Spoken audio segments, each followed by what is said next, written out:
First of all, I can ask you just to introduce yourself, your name, and tell us where you're from, please. My name's Scott Newman, and I live in Scottsdale, Arizona, in the U.S. Right, now, first question people are going to be asking, well, what on earth are you doing on the Isle of Wight? It's a long way to come, especially after your travel difficulties. But you're here with Calvin this morning, and this afternoon you're going to be officially opening a part of the new cancer centre in Newport, which is going to be named after your wife. Right. Just tell us about your wife, first of all, and how you actually how you and Calvin, how your paths crossed, because it's an interesting story. Well, Calvin and I rode St. Coles Challenge in the Pyrenees back in 2011, and while it was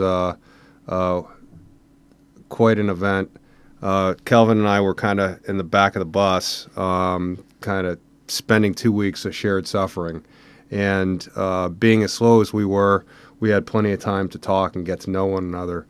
And it was then Calvin did his first fundraising to buy that piece of medical equipment for the hospital in memory of Paul Fletcher, that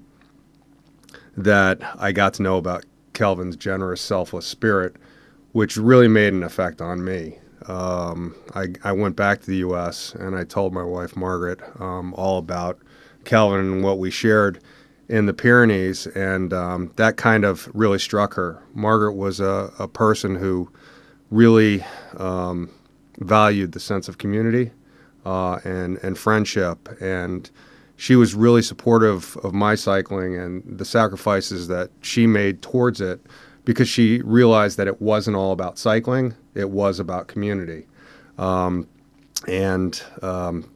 Margaret was... It was interesting. Margaret touched a lot of people in our lives. And it was, a friend of mine wrote that Margaret had a spirit that radiated kindness.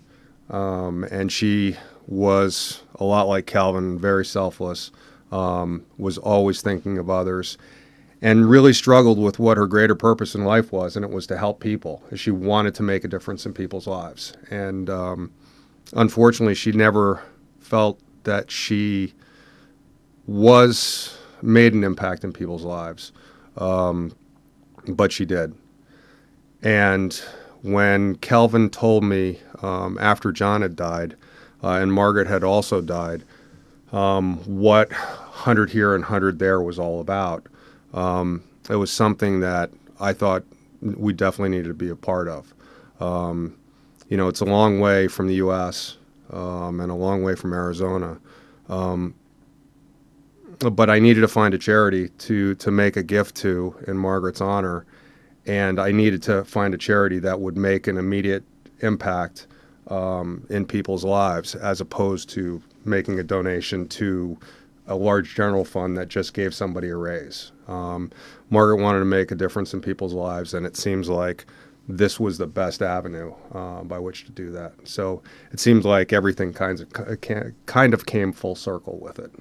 I mean, it's quite an amazing story that it's turned out to be on a little island in the south of England, that her memory and everything else is going to help others, because this centre, as Calvin, as you know, has obviously been so much needed here, and it's going to be such a valuable resource, which I guess is another reasons that's touched your heart, because of all the efforts that Calvin and the rest of the firefighting team have done to ensure that they raised all this money for it to open and help so many other people. Yes, it's touched me, and it's what's interesting is I tell the story to a lot of people. There are a lot of people that donated money back in the U.S. for this cause.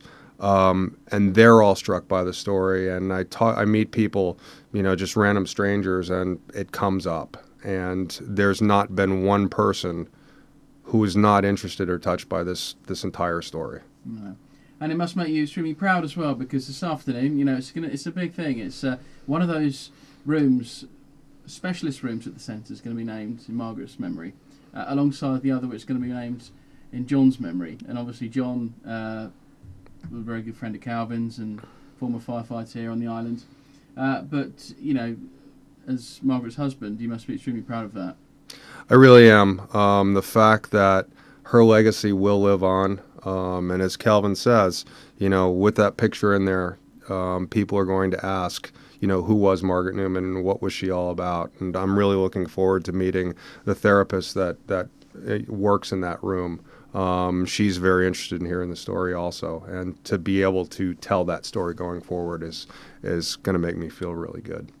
How long are you staying? I mean, it's a long way to come for the unveiling. Have you got plans to stay a little while? Are you going to see a bit of the island? I'm going to see as much as I possibly can. We're supposed to go cycle around the island today, but with this weather, that's not going to happen. Hopefully tomorrow will clear up a little bit, and I think we've got a little bit of a peloton to tour the island tomorrow, and I'll be here through Monday morning. Have you got a bike, or are you having to borrow one off your good friend here? We've got that all sorted. Well, it's a pleasure to meet you, and thanks for coming all this way, because I know, well, we'll bring Calvin quick, because although I was joking that we're fed up with hearing from him. Calv, you've really instigated a lot of this from the very start, and I know you'll say, well, it's not just me, a lot of people have been involved, and that's quite fair, but the St Coles Challenge was such a success, and going back to that event, you blew your fundraising total out of the water and raised so much money, and I guess today is all about the reward of all that money that came in. Yeah, I mean, today is a culmination of kind of many years of fundraising, really. A lot of the events, like Scott touched on, the very first St Coles Challenge, when we first met, we spent 2 weeks, we were at the back, but God, we had a lot of fun, and again, I was raising money for Paul Fletcher at the time. We got to know each other really well, and we, a friendship sparked there, which will go on forever. Yep. It definitely will. So when I'd done the second St Coles, which Scott was part with as well, Scott having lost Margaret, I just, and Scott offering to raise money. Scott and his friends and family, and Margaret's friends and family, have raised thousands and thousands towards a cancer support centre on the Isle of Wight, and that is really, really special that people on the other side of the world are really bothered about us over here, and it's going to make a real big difference.